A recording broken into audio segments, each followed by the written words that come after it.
Joseph Toscano. I'm taking you through what is now the Queen Victoria Women's Centre, which was the old Queen Victoria Hospital, and we're going to talk about the social security system and how it evolved in this country.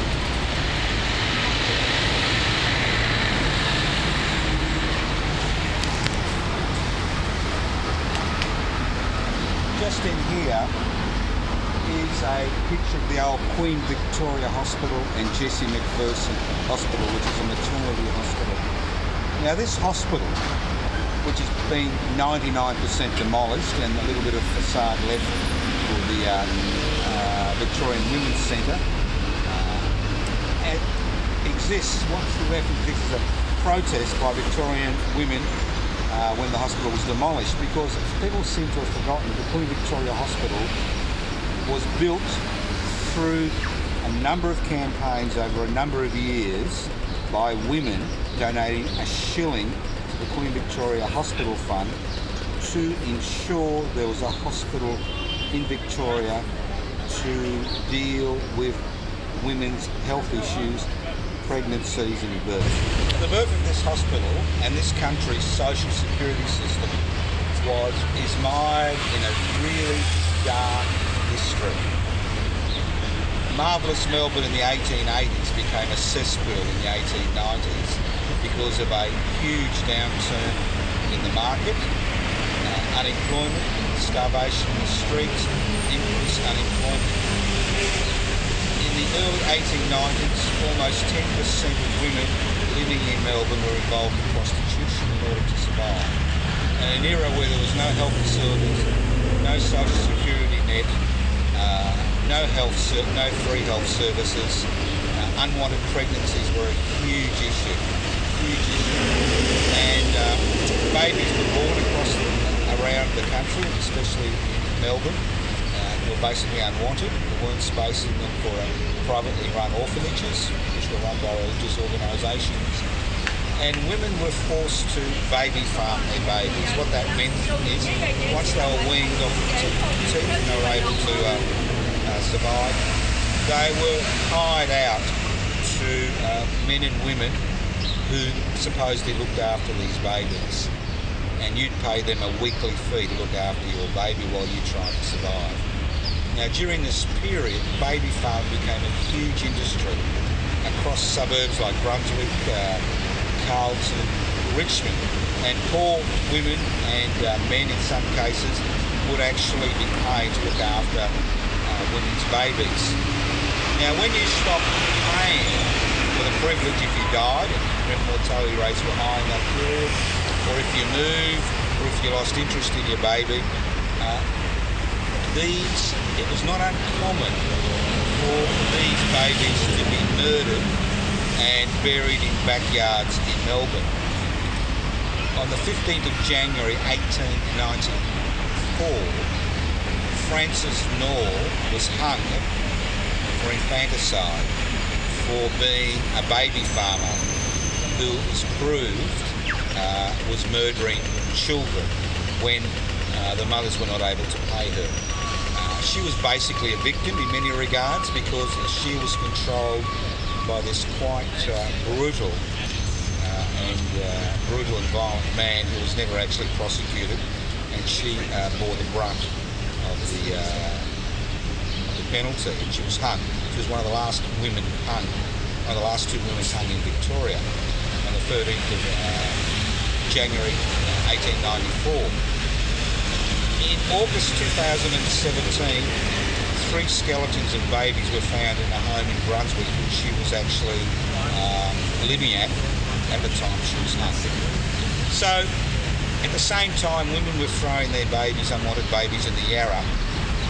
And Velda Goldstein, who I think would be one of the most important radical feminist activists in this country's history, who the federal electorate of Goldstein, which incorporates Caulfield and Bentley, is named after, she basically took up this issue when a mother was arrested for throwing her baby in the Yarra and was going to be executed. And she took up this issue, and there was a lot of public support for women during that period. And the women of Victoria, of all social classes, formed a committee whose specific job it was to raise enough money to build a hospital specifically for women. On this site was the old Royal Melbourne Hospital, which was first officially opened in 1844. By 1912, they had enough money to actually have this hospital built. This was a huge hospital. It provided an exceptionally important service to the women of Victoria, especially the women of Melbourne. And it was only through the building of this hospital that the practices of baby farming and infanticide were greatly reduced and eradicated in Victoria. So what was seen to be initially an individual issue was finally solved because it was a community issue, it was a political issue. And the governor of that time actually opened this hospital in 1912. Now, unfortunately, the Cain Labor government decided that the Cain Junior Labor government in the 1980s decided that they wanted to close down Queen Victoria Hospital and Jessie McPherson Hospital, which was all part of the same hospital. And they were going to demolish everything. And if you look on both sides, when you come here to 210 Lonsdale Street in Melbourne, you'll see these ugly commercial buildings.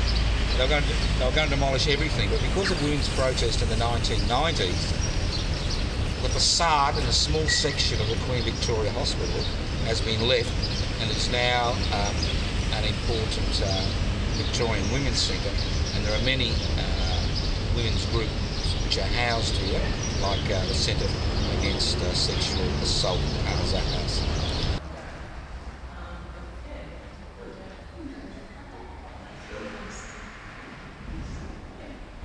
Today, in 2019, because of the deregulation, privatisation, globalisation, privatisation revolution, what we've seen is a reverse back to the 1890s. It's all about individual responsibility. It's as if we are isolated human beings, not part of a community whose welfare and well-being is not determined by the type of society we live in. So what we are seeing is the gains that were made by women and men in the struggles in the late 19th century and the first half of the 20th century have been wiped away. And what we've seen is an unprecedented attack on the social security system by governments, by bureaucrats, by business leaders, by large sections of the media. And the 30% of Australians who rely on social security benefits to survive, people like old age pensioners, disability support pensioners, people on New Start allowance and single parents allowance, are now basically denied rights and humiliated on a daily basis. People talk about welfare, not a social security system. They talk about welfare dependency. They talk about intergenerational welfare dependency. And the barbecue stopper is about the losers who are on welfare. And everybody thinks of the social security system, to be in the social security system, as some type of stain on your character. It's as if you're just not worthy of being a citizen in this country. You're not pulling your weight. Now, it is called a social security system for a reason. When social security was introduced as a consequence of countless agitation, protests, demonstrations and deaths of working people, it was introduced for two reasons. One, to provide the basic necessities of life for people, and two, to provide protection for the rest of the community. Because if you've got a large section of the population that has no social supports, no economic supports, and they have to rely on theft and violence in order to survive, not only does that theft and violence occur in that community, it spills out into the general community. And what you get is a siege mentality. And that's what we're creating today. It's a them and us mentality. So the social security system was brought in to assist all segments of society, the very rich and the very poor. That was its essential essence. But today, it is seen as something which is not worthwhile. We should all be dead-end menial work, you know. It's quite an extraordinary situation that a system which is so important to the welfare of so many people over so many generations has now is seen as something that has no significant benefits to the community. Not only has it benefits to the individuals who get some sustenance and some support from the state, but it also has huge benefits to the community as a whole. It decreases crime, it decreases violence in the community, it decreases interpersonal violence in situations where people don't have the basic necessities. And to a large degree, the increase in alienation, the increase in violence we see at an interpersonal level, within relationships, within families, within households, is directly related. It's not just a matter of power, but it's directly related that people do not have the basic necessities of existence, and they turn on each other during those periods. So the destruction of the social security system is being, I think, in my opinion, has been one of the most outrageous things that has occurred in this society.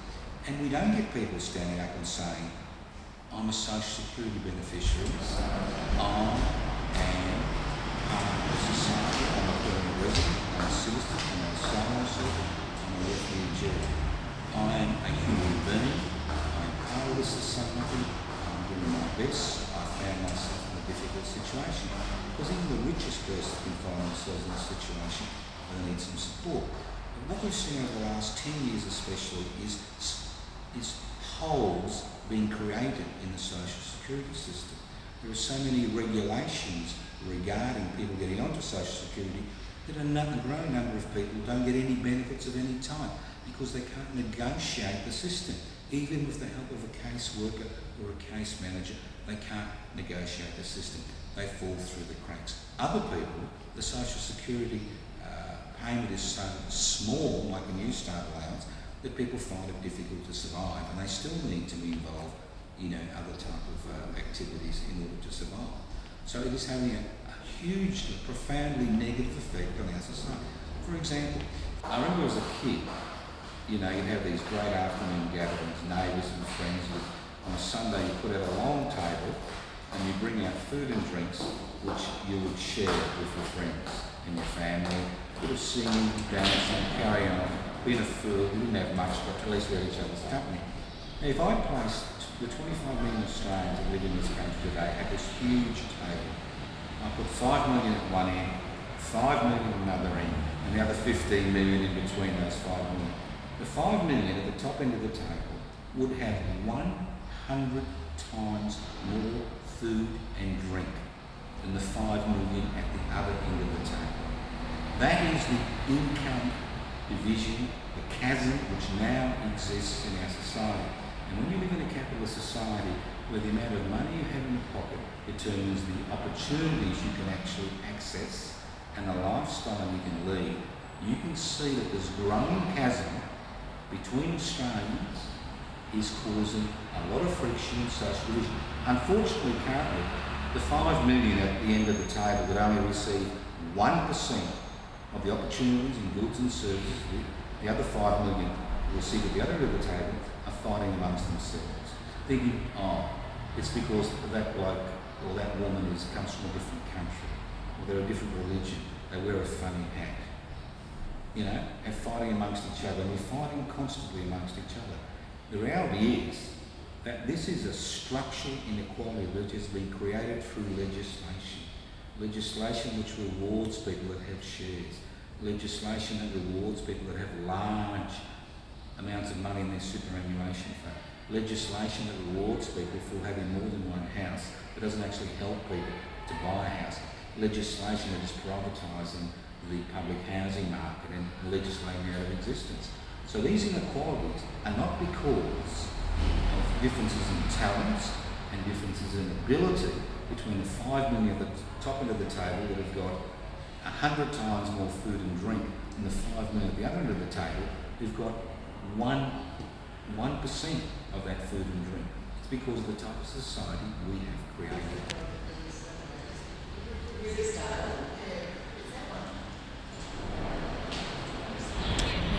All that's left of this great hospital is this small tower. When you think that it's the Women's of Victoria who donated a shilling to this program over a decade to build this hospital, it was privatised, and we've got this basically surrounded by these ugly buildings and shopping centres, you begin to realise what a great loss it is to the community. Now, the whole thing could have been raised and rebuilt as a public hospital. But getting back to what I was saying, we're in a situation where this structural inequality at this table has been created by human beings. It's been created by parliamentary legislation. It's been created by big business, wanting more and more. It's been created through the destruction of the trade union movement. It's been created by people fighting amongst themselves, not understanding that the diversity of the community is not the issue. The issue is the chasm which exists in terms of opportunities between those who have and those who haven't. And this is not a personal problem. It's not an individual problem, although there are individual manifestations, that we see when people find them in that situation. This is a problem that has a political and a social solution. And that political solution, you're not going to resolve through the current parliamentary process. Now, this is a presentation for public interest before corporate interest. We were established over 3 years ago with two main thrusts. One, to gain parliamentary registration and register as a federal political party, and two, to be a social activist group.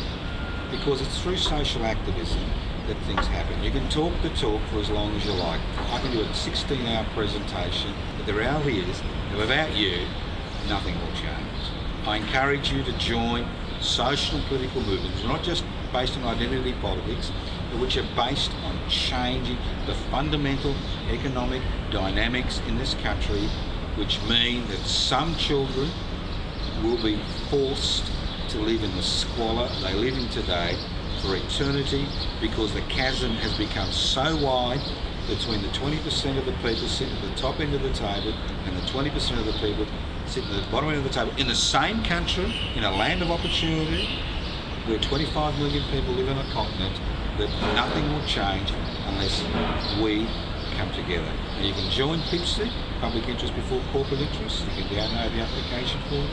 You can ring me on 0439 395 489. You can write to Post Office Box 20, Parkville 3052. You can go to my personal Facebook page, Toscano for Public. The reality is, if you don't like it, that's fine. You form your own organisation. It's only through agitation that things change. These buildings are here, this little tower is here, because the women of Victoria in 1990s knew their history, and when the government wanted to privatise it, they knew it was the Francis Knorrs of the world, the Velda Goldsteins of the world. It was their pain, their suffering, the pain and suffering of their children, because there was no institutional support for people, that this institution was needed in order to provide practical, real support to Victorians, and especially Victorian women and their children. And if you want our society to degenerate into the type of society we had in the late 19th century in this country, you do nothing. If you want to change it, stop talking the talk, stop, enjoying yourself on social media by listening to me, and start walking the walk. See you next week.